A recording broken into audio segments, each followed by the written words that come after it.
Се намалува бројот на амбулантски прегледи на клиниката за респираторни заболувања кај децата Козла во споредба со претходните 2 месеца. И слободно може да кажеме дека пикот со грип е зад нас, велат педијатрите. Најчесто преовладуваат сезонските вирози, но започнува и сезоната на алергии.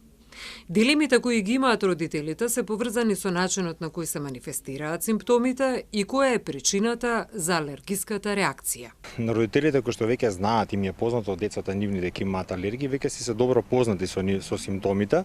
И препорака е да навреме се почне со превентивната терапија кој што веќе тие деца ја имаат и да не се брза со прегледите во ургентна амбуланта, бидејќи тука настанува и мешање на децата кои што се со инфект и децата кои што се со алергии. Препорака наша и родителите редовно си го следат календарот на полени и точно да знаат кои полени од која време почнуваат, знаејќи нели кои алергии ги има нивното дете и со тоа да си почнат навреме со превентивната терапија како би ги превенирале нели влошувањата како што се екзацербациите на астмата и да се стави алергијата под контрола како и симптомите. Во меѓувреме зголемен е бројот на амбулантски прегледи и хоспитализации на клиниката за пулмологија и алергологија.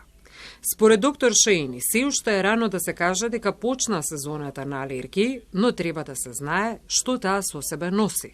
Најверојатно ќе донесе многу проблеми за нас пулмолозите, зашто пациентите кои се со алергија се влошуваат веднаш и барат веднаш помој зашто не може да дишат и со други симптоми. Значи од сега у март па до мај кај што е пикот таму од кој ќе почна сега да цветат и дрвчата и од тревата сите алергии што доаѓаат сите се праќаат кај нас. Дали имате одреден совет кон овој тип на пациенти? Да не се изразат многу, да се изложуваат пациентите што веќе се дијагностицирани, значи тие знаат како да се чуваат од тие алергии, ако се случајно се јавуваат проблеми, да не чекат многу да се јават веднаш на доктори да барат помош. Но пациентите кои не знаат и не се тестирани за алергија, би препорачал кога има такви симптоми, например на чешење, на гушење, на течење на нос, на конјуктивит, на запалење на око, значи да се пријават веднаш на доктори да барат помош за понатомошно исследување и третман, да дојдат на наша клиника да се видуваат, да се знаат од што се алергични и да се дава соодветен лек. Во подем се и онколошките заболувања на белите дробови, тоа кај пациенти кои што се пушачи, велат од клиниката за пулмологија, што дополнително го зголемува обемот на работа.